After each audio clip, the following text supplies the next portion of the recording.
Hi everyone, welcome to Much Too Silly. I'm Amy. I'll be your host for the evening.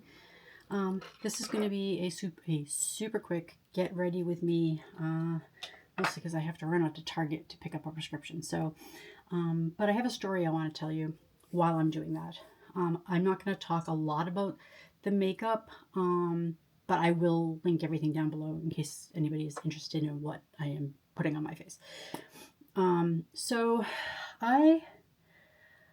I started this channel at the beginning of this year for a couple of reasons. Primarily because I thought it would be fun and it would keep me occupied, so that I didn't feel the need to doom scroll and watch the news and watch the world fall apart around us. The intention has never been to amass this, a million followers, or even that, I would delude myself into believing that I have anything that anybody would really actually want to hear about from the point of view of makeup. I am no makeup artist, and I've only started sort of getting into this and enjoying it again in the past, say, 6 months or so. So that was my thought, was that I could come on and I could learn some new things for myself, and maybe if nobody could learn anything from me, then at least maybe I would amuse you. And that, honestly, the purpose of my life is really to serve only as a warning to others, and I am okay with that. I'm okay with that.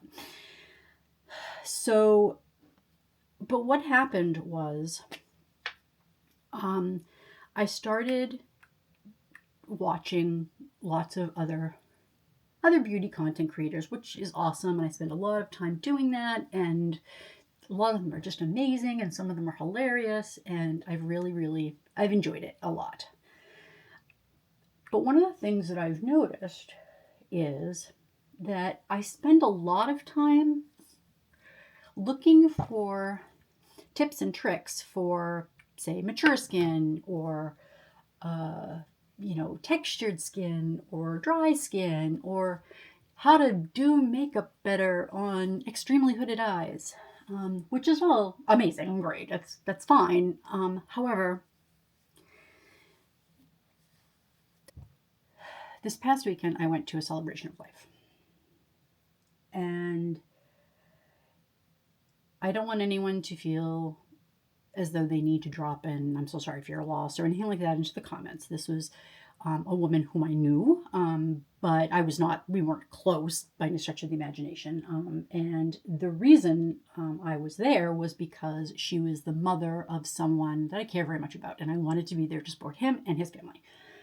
So, in preparation for this event, my daughter, who is the girlfriend of the person whose mother passed away, she helped the family by organizing photographs of the mother. I'm just going to call her Mary, because I don't want to tell other people's stories. She came here to help, so I could help her to prepare photographs that they could display on a big screen during the events at the funeral home. And as I was helping her go through them, and then later when I was actually at the funeral home, and watching these images come across the screen, I was thinking just how wonderful it was. There was all these pictures of her when she was young, and pictures of her, her in her younger years before she was married. Pictures of her with her husband, with whom she'd been married for, I believe, more than 40 years, which is, I love them. Something I will never be able to claim, unfortunately. But and pictures of her with her children and just in her friends, and it was just so wonderful to watch all these images and everybody standing and just watching these images. And I was thinking about it, and I thought, you know what? When I die, if I die, I assume that's going to happen at some point, what are they going to show about me? There aren't a lot of pictures of me. And the reason that is, I promise there's a point to my story. The reason that is because I've just washed all of my brushes and I have nothing to use here. Goodness, okay, I'm just gonna go with this. The reason that is because I'm very self-conscious of having my picture taken. I don't think I look good in pictures. I'm sure most people have found, is that whenever you see a picture of yourself, you always tend to find the one thing that that doesn't look right, at least to you. Other people probably don't even notice it. Your hair is slightly out of place, or God forbid you get something stuck in your teeth, or whatever it is. And so I shy away from photographs. I'm actually a trained photographer, so even when my daughter was very small, it was always me behind the camera. And I was fine with that. The fewer photographs of me, especially after gaining so much weight from having, a 10-pound baby. Thank you very much, Miss Harper. And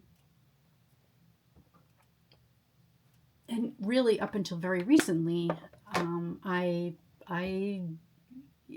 still have that weight on me. And so photographs were not something that I enjoyed. And going to this event this weekend and seeing the photographs of Mary and her family and all of her friends and her loved ones, and listening to them as they watched this reel go through and reminiscing about, oh, remember that, and that was so funny when that happened, or she looked so beautiful that day, that kind of thing. It just got me thinking, what the fuck? Why are we so consumed with looking good? Even right now, I'm going to Target, and I'll, to be fair, I'm this is actually fun for me, so it's not as though I'm super concerned I'm going to see anybody I know or anything like that. I wouldn't want to look good for them. At this point, I'm just enjoying kind of wearing makeup and kind of getting into all of that again. However, I really feel that, especially as women, and I know this doesn't apply to everyone, but we tend to spend a lot of time being very concerned about how we look to other people, instead of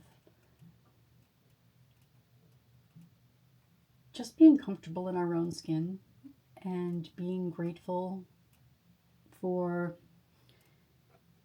every line that we have on our face, that ultimately was put there because of the laughter and tears and everything that we've gone through in our lives. And some genetics there. I mean, my mom had saggy skin around her eyes, so I have saggy skin around my eyes. That's okay. I'm not saying I like it, but I really feel like I need to not be as concerned about how I look outwardly to other people, because, and just be happy in my skin, because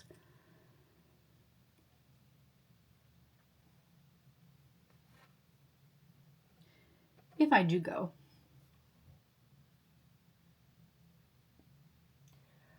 I want my family to have something that they can look back on and smile about. And I promise you that Mary's family and friends, not one person was watching those looking at any of those photographs and thinking, "Holy crap! I can't believe she let them take a picture of her looking like that." Or what was she thinking with that hairdo? Or did she even look at herself in the mirror before she left the house? Not one person was thinking that. Not one. And that's the way it should be. And we should all, I think, learn from that. Certainly I should. Where's my spoolie? Where's my spoolie? I just rearranged everything and now I can't find anything. Okay. All right. Nah, it's right there in front of me. I can't speak for everybody or anybody who may be watching this right now, but I will speak for myself when I say that I'm going to try to be better about just enjoying the time that I have and letting people take a picture of me if they want to, and not being too terribly concerned about the lines around my eyes or around my lips and the dry patches on my face, and whether or not I have food in my teeth. Okay, all right, to be fair, I'll still be concerned about that. I'm sorry. Call me vain. But if anyone has watched this for more than 3 minutes and has gotten this far in the video, I hope that you're able to love yourself the way you are and enjoy your life and take the damn pictures.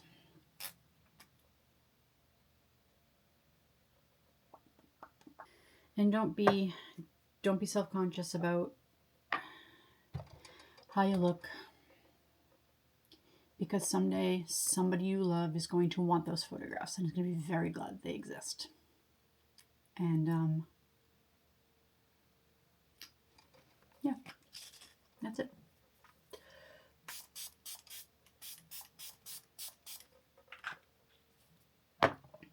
Now I'm going to Target. Thanks for joining me. If you enjoyed this, give it a thumbs up if you want, or don't. It doesn't matter. It really doesn't matter. Life is short. Drink water. Be nice. And I will see you next time.